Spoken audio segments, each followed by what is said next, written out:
In today's video, I'm going to teach you how to remove background noise in Descript.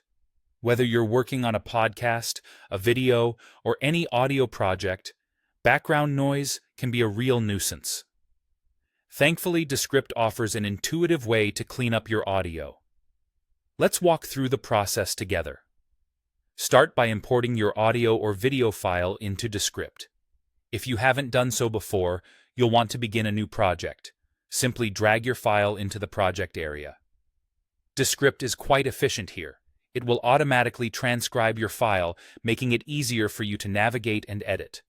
Once your file is up and running and your transcription is complete, find the specific clip or track you want to clean up. This can be done by clicking on the audio or video clip right in the timeline or from the script panel. This selection tells Descript which part of your file you'll be focusing on to apply the noise reduction. Next, take a look at the Properties sidebar on the right-hand side of your workspace. Here, you'll want to locate the Audio Effects section. This is where the magic happens, folks. In this section, you will find a switch labeled Studio Sound. Go ahead and toggle it on. By doing so, you activate Descript's AI-driven feature that targets and removes annoying background noise, echo, and even that pesky microphone hiss. Now, this next part is optional, but can make a considerable difference, adjusting the intensity or strength of the studio sound effect. You'll find an intensity slider within the Properties panel. Here's a pro tip. Take it slow. While it's tempting to crank up the settings to maximum, keep in mind that pushing it too hard can make your voice sound somewhat unnatural or overly processed.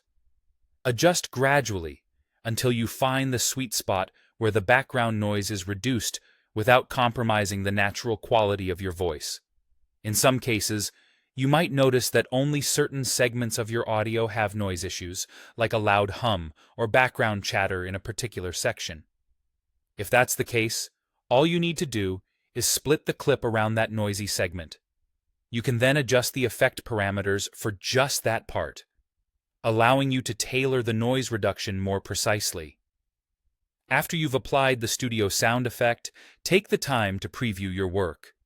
Listen carefully to ensure the voice quality remains natural and there are no artifacts or distortions. If you're not quite satisfied, don't hesitate to reduce the intensity until it sounds just right. Once you've fine-tuned everything to your liking, it's time for the final step, exporting your file. With your audio clean and clear, you're ready to share it with the world. And there you have it, a comprehensive walkthrough for removing background noise in Descript. With these tips, your audio projects will sound more professional and polished, making all your hard work truly shine.